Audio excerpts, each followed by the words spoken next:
Hello everyone. So this is Pooja Dangi and welcome back to my YouTube channel Physics Thoughts. So कल के lecture में हमने discuss किया था alternating current क्या होता है। अल्टरनेटिंग करंट की मीन वैल्यू क्या होती है। अल्टरनेटिंग करंट की मीन वैल्यू हम फाइंड आउट क्यों करते हैं, उसका क्या यूज है। ठीक है। और अल्टरनेटिंग करंट की मीन वैल्यू किस तरीके से फाइंड आउट करेंगे, उसका डेरिवेशन, ये सारी चीजें हम कल के लेक्चर में डिस्कस कर चुके हैं। सो आज हम डिस्कस करने जा रहे हैं root mean square value of alternating current. So let's start. So first of all, alternating current क्या होता है। अल्टरनेटिंग करंट क्या होता है ये हम ऑलरेडी डिस्कस कर चुके हैं। रूट मीन स्क्वायर वैल्यू क्या होती है अल्टरनेटिंग करंट की। मान लेते हैं कि हमारे पास एक इलेक्ट्रिक सर्किट दिया हुआ है। ठीक है। यहाँ पे जो हमने पावर सप्लाई दे रखी है वो कैसी है, अल्टरनेटिंग है। ठीक है। सो अल्टरनेटिंग हमने पावर सप्लाई यहाँ पे दे रखी है। तो जैसा कि हम जानते हैं कि अगर किसी भी सर्किट से हम इलेक्ट्रिक करंट पास करते हैं तो वहां पे क्या होती है, हीट प्रोड्यूस होती है। ठीक है। मान लेते हैं कि टी टाइम में यहाँ पे एच हीट प्रोड्यूस हो रही है। सो यहाँ पे जितनी हीट प्रोड्यूस हो रही है इसका मान लेते हैं टी टाइम में जितना भी हमने इलेक्ट्रिक करंट पास किया उसकी हम एक मीन वैल्यू निकाल लेते हैं, दैट इज आरएमएस वैल्यू निकाल लेते हैं हम उसकी, या फिर उसको हम वर्चुअल वैल्यू भी बोल सकते हैं। ठीक है। तो जितने टाइम के लिए हमने यहाँ पे ये एसी सप्लाई दिया था उतने ही टाइम के लिए इसी वैल्यू का मतलब इसी आरएमएस वैल्यू का अगर हम यहाँ पे डीसी सप्लाई देते हैं तो उस टाइम में से उस सेम टाइम में यहाँ पे जो हीट प्रोड्यूस होगी वो क्या होगी, सेम होगी। तो उस वैल्यू को हम क्या बोलते हैं, RMS value of alternating current, या फिर हम उसको क्या बोलते हैं, virtual value of alternating current. ठीक है। सो RMS value क्या है? It is that steady current which when passed through a resistance for a given time will produce the same amount of heat as the alternating current does in same resistance and same time। यानी कि ये वो steady current है जहां पे जितना कि अगर हम एक अल्टरनेटिंग करंट को पास कर रहे हैं उसी सेम टाइम के लिए सेम रेजिस्टेंस से अगर हम इस करंट को पास करते हैं तो ये जो अमाउंट ऑफ हीट प्रोड्यूस करेगा वो क्या होगी, सेम होगी जो कि अल्टरनेटिंग करंट को हमने पास करने पे प्रोड्यूस हुई थी। सो आई होप आप सभी को ये क्लियर हो गया होगा कि रूट मीन स्क्वायर का एक्चुअल मीनिंग क्या है और हम इसका यूज क्यों कर रहे हैं, मतलब हमें रूट मीन स्क्वायर वैल्यू की जरूरत क्यों पड़ी है। ठीक है। So now we will discuss how we will find out root mean square value, यानी कि रूट मीन स्क्वायर वैल्यू होती क्या है ये हमने समझ लिया है। अब हम डिस्कस करेंगे कि रूट मीन स्क्वायर वैल्यू किस तरीके से हम फाइंड आउट करेंगे। So first of all, as we know, this is the equation for alternating current, that is I equals to I naught sine omega t. ठीक है। ये हमारे पास अल्टरनेटिंग करंट गिवन है। ठीक है। इस अल्टरनेटिंग करंट को हमने स्मॉल टी टाइम के लिए किसी सर्किट से पास किया तो वहां पे जो हीट प्रोड्यूस होएगी वो कितनी होएगी, आई स्क्वायर आर टी। ठीक है। ये ऑलरेडी हम जानते हैं formula.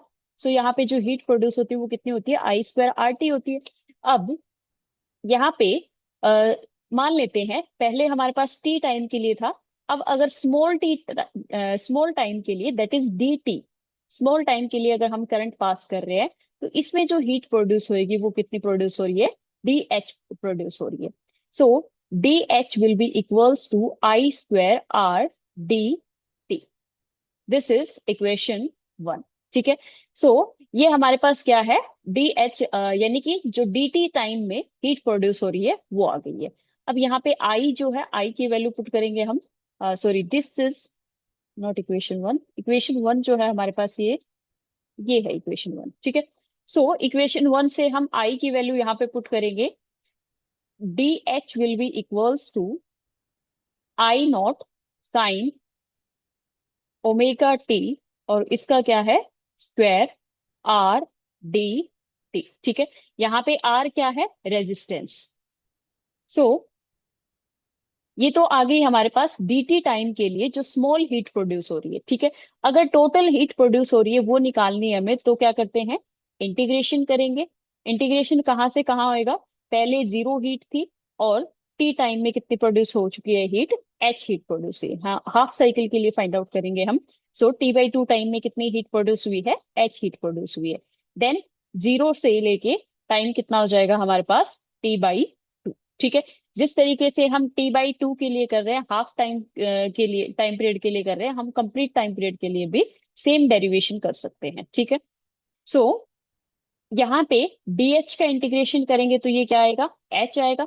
Upper limit minus lower limit रखेंगे तो ये हमारे पास क्या बचेगा, H बचेगा। ठीक है, अब यहां से ये क्या हो जाएगा, integration 0 to T/2 I0 square sine square omega T R D T.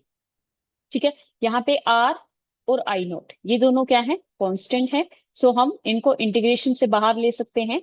So H will be equals to I0 square R integration 0 to T/2। और यहाँ पे जो ये साइन स्क्वायर ओमेगा टी है, इसको हम क्या लिख सकते हैं, using trigonometric expressions. Trigonometric formula क्या होता है, two sine square omega t या फिर two sine square theta, two sine square theta equals to क्या होता है, 1 - कोस 2 थीटा होता है। ठीक है, यहाँ पे कोस है ये, two sine square theta equals to क्या होता है, 1 - कोस 2 थीटा। सो यहाँ पे sine square theta will be equals to 1 - cos 2 theta divided by 2। Okay, so ये साइन स्क्वायर थीटा की जगह पे हम क्या रखेंगे, यहाँ पे 1 - cos 2 theta divided by 2। So this will be 1 - कोस, और थीटा की जगह पे हमारे पास क्या हो जाएगा, omega t, 2 omega t divided by 2 dt। Now H is equals to I0 square R, और यहाँ पे 1 - कोस 2 ओमेगा टी, यहाँ पे डिवाइड में क्या है, 2 है, तो ये 2 भी हम इंटीग्रेशन के बाहर ले सकते हैं। यहाँ पे क्या बचेगा हमारे पास, 1 बचेगा, तो 1 का इंटीग्रेशन अलग से हो जाएगा, 0 से T/2 1 dt, और माइनस इंटीग्रेशन 0 से T/2 कोस 2 ओमेगा टी डी टी। ठीक है, सो ये हमने अलग अलग इंटीग्रेशन कर दिया। ठीक है, यानी कि अगर मान लेते हैं कोई भी दो टर्म हमारे पास A - B, इन दोनों का इंटीग्रेशन कर रहे हैं हम dt के रिस्पेक्ट में, दो फंक्शन है, तो इसको हम क्या लिख सकते हैं, integration of A minus integration of B। ठीक है, सो इस तरीके से हम ये लिख सकते हैं। नाउ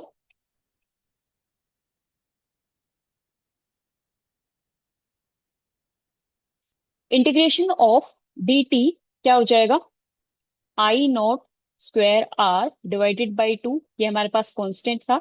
dt का इंटीग्रेशन, या फिर हम बोल सकते हैं 1 का इंटीग्रेशन क्या हो जाएगा, t हो जाएगा।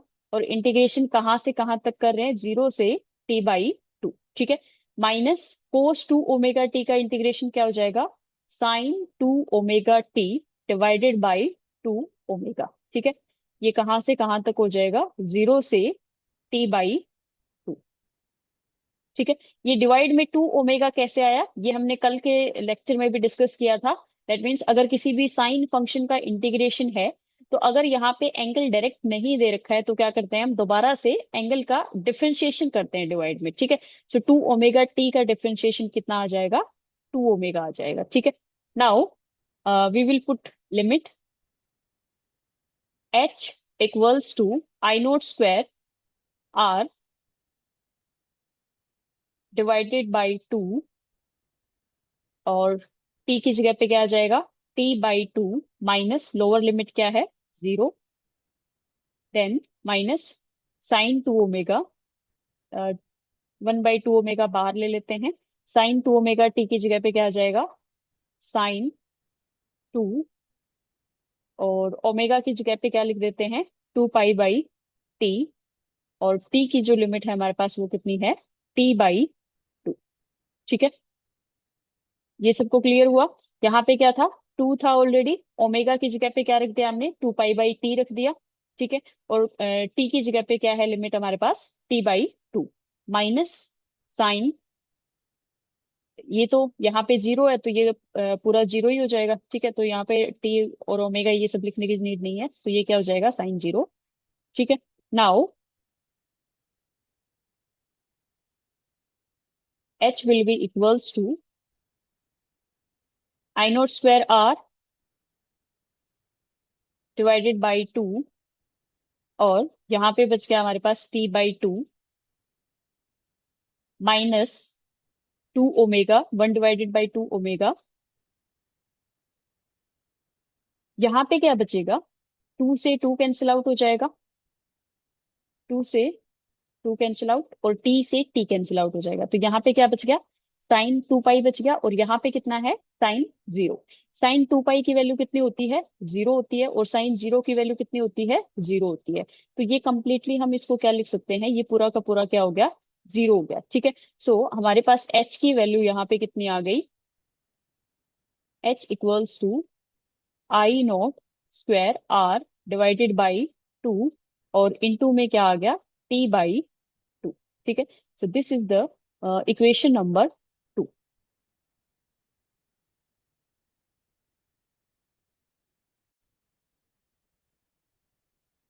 नाउ अकॉर्डिंग टू डेफिनेशन, अगर हम देखें कि मतलब डेफिनेशन के अकॉर्डिंग क्या था कि जितना हम एसी सप्लाई दे रहे हैं उतना ही अगर हम एक स्टेडी करंट देते हैं, या फिर हम बोल सकते हैं कि वर्चुअल करंट अगर देते हैं तो हीट कितनी प्रोड्यूस होगी। So according to definition,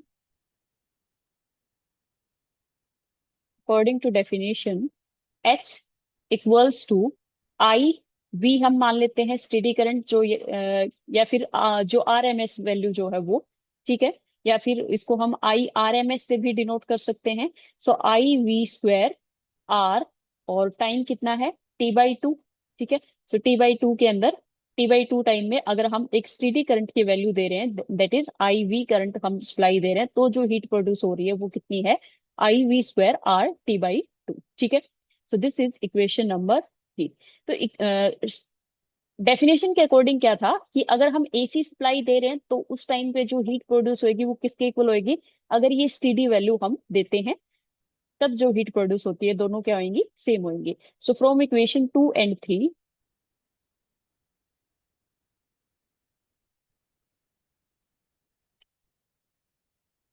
from equation 2 and 3, equation 2 and 3 से दोनों को हम कंपेयर कर सकते हैं। यहाँ पे इक्वेशन 2 के अंदर जो हमारे पास वैल्यू आई है वो कितनी है, I naught square R divided by 2, और इनटू में t/2 equals to I V square R t/2। ठीक है। This is t and this is I. So t/2 से t/2 कैंसिल आउट हो जाएगा। ठीक है। नाउ यहाँ पे हमारे पास क्या बच गया, और क्या क्या कैंसिल आउट हो सकता है, आर से आर कैंसिल आउट हो जाएगा, यानी कि हमारे पास यहाँ पे बच गया I V square equals to I naught square divided by 2। ठीक है। अब क्या करेंगे, दोनों साइड रूट ले लेंगे, स्क्वायर रूट करेंगे दोनों साइड, तो यहाँ पे स्क्वायर रूट, यहाँ पे स्क्वायर रूट, और इसका दोनों का ऊपर नीचे का अलग अलग ले लेंगे। ठीक है। सो स्क्वायर रूट से स्क्वायर कैंसिल आउट हो जाएगा, स्क्वायर रूट से स्क्वायर कैंसिल आउट हो जाएगा। यहाँ पे हमारे पास जो वैल्यू बचेगी वो कितनी आएगी, I V equals to I not divide by root 2। So this is the RMS value of alternating current. ठीक है। इसकी वैल्यू अगर हम रूट 2 की वैल्यू अगर इसके अंदर हम पुट करते हैं तो जो इसकी वैल्यू आएगी वो कितनी आ जाएगी, I V equals to 0.707 I not. ठीक है।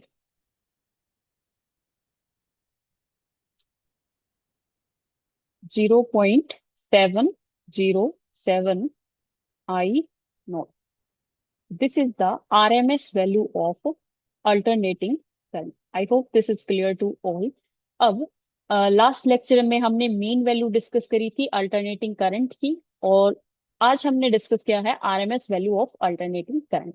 जिस तरीके से हमने RMS value of alternating current और mean value of alternating current find out करे हैं, उसी तरीके से हम आरएमएस वैल्यू ऑफ ईएमएफ और RMS mean value of EMF भी फाइंड आउट कर सकते हैं। सेम डेरिवेशन होगा। डिफरेंस जो होगा सिर्फ कितना होएगा यहाँ पे, जैसे कि V equals to I, I R होता है according to Ohm's law. V की जगह पे हम क्या लिख देंगे, ईएमएफ लिख देंगे। ठीक है। सो आई की जगह पे करंट है ये हमारे पास, और ये रेजिस्टेंस है। ठीक है। सो आई था हमारे पास, आई की वैल्यू हमने फाइंड आउट करी है। सो इक्वेशन में सिर्फ डिफरेंस क्या होगा, हमारे पास ईएमएफ की वैल्यू निकालनी है हमें, तो ये क्या हो जाएगा, आई इंटू आर हो जाएगा। ठीक है। सो सेम वे में हम इंटीग्रेशन करके ईएमएफ की वैल्यू भी फाइंड आउट कर सकते हैं। और अल्टरनेटिंग ईएमएफ की जो इक्वेशन है वो क्या आ जाएगी, E equals to E naught sine omega t, या फिर E equals to E naught cos omega t. ठीक है। अल्टरनेटिंग ईएमएफ के लिए जो मीन वैल्यू आएगी इसकी, ई एम इक्वल्स टू ये कितनी आएगी, जो कि करंट के लिए आई थी 0.637 ई नोट। ई नोट जो है ये क्या है, ईएमएफ की पीक वैल्यू है। ठीक है। और इसी तरीके से ई आर एम एस या फिर ई वी जो वैल्यू आएगी वो कितनी आएगी, 0.707 ई नोट। ठीक है। डेरिवेशन जो है इसका सेम इसी तरीके से हम कर सकते हैं जिस तरीके से हमने अल्टरनेटिंग करंट का किया है। So this that's all for today.